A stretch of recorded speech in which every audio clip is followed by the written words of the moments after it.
Thanks for joining us back here on Live in the Bay.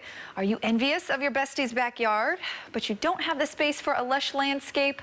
Well, say less. Joining me now with how you can create a container garden in your small space is horticulturalist Marlene Simon. Thank you so much for joining us on Live in the Bay. Thanks for having me. Of course, Marlene. Now, so many people out there are probably wondering, what is a container garden? Yeah, so anything that has a drain hole, you could grow a plant in. And that is a must, is a drain hole. So water needs to go out. A lot of times people will say, well, I have this decorative pot that I want to grow.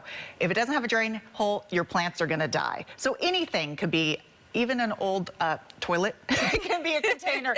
Seriously. If you have one laying around. Yeah, if you have one, your neighbors may not like it if you have it in your front. But yeah, and it's a great way to grow, you know, some plants in restricted space.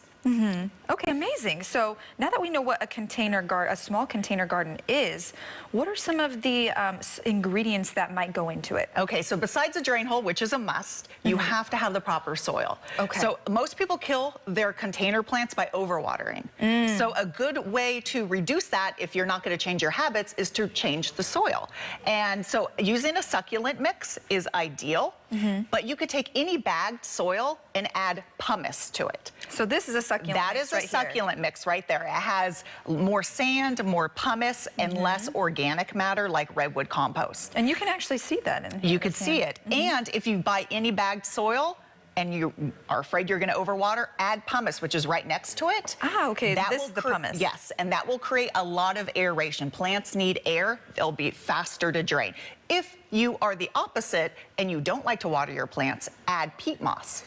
You had it right. You got it right. So this one is peat moss. That's peat moss. Peat moss holds a lot of moisture. Wet, it's really hard to wet. So any potting soil that you're going to put in your container garden, re-wet, put in a bin, mix it up, re-wet it. Don't try to wet it dry from the bag in the pot. It's not going to happen. So yes, and then there is a myth out there I have to bust. Okay, bust the myth, please, please. Rocks in the bottom of your pot. That is a myth. All it does is decrease the space for roots to grow. It moves up the saturation zone of the soil. Think of soil like a sponge. No. If you really have a big container, like I've used old filing cabinets and turned them on their sides. Wow, so creative. I had it laying around, you know?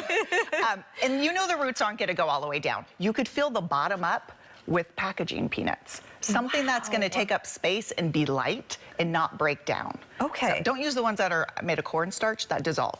Okay, So, got it. yes. So now that we know all of the materials needed to make a small container garden, let's get into the demo. Okay. So I want to show you one that you could grow in the shade. Who needs flowers, right? Look at the foliage. It's Of beautiful. that. Isn't that gorgeous? So this is coleus. I love chartreuse and cobalt blue. So this one's for the shade. And some of these, yes, are going to get a little bit bigger and you may have to trim some back. Can you grow vegetables in a container garden? Yes. Really? So this is the smallest. I just got excited. This is the smallest I would ever go. That's because the tomato in here is called like a miniature tomato. It only gets a foot tall and gets cherry tomatoes. Don't grow a full-size tomato in a container that big. And then there's also a watermelon in there. No, there's not. Yes, There's it's a watermelon. called a cow bush, and it trails, and it could grow in a pot. It gets 2, 3 small little watermelons. And can you eat them? You can. And yeah. are they sweet? They are. More sun, you know, sometimes vegetables need full sun. And then I threw some herbs in there like basil and thyme. So yes, some of these like the sage are gonna get too big because they're perennials. They grow year to year. So you'll need to move them up. You can make your own containers as well. These are tufa. Hyper tufa, I guess they call it, because it's made of equal parts Portland cement, perlite, and peat moss, and you just form them in any ways, and you could grow little succulents in them. Wow, that's so amazing, beautiful. Yes. Okay, well, can we kind of show people how we can do it here? So I want you. I got you gloves if you want, or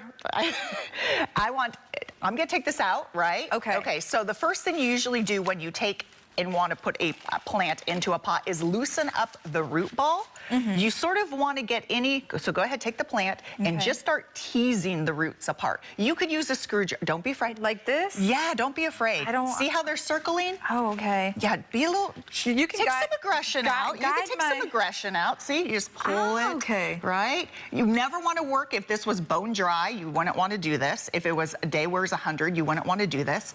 Try to get as much of the old soil off. Sorry, I'm making a mess. No, I make a mess wherever I go.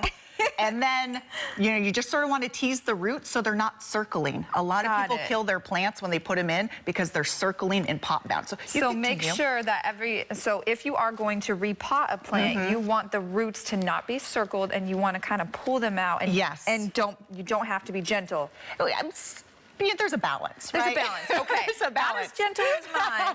Not as gentle as yours. And do these go in the pot?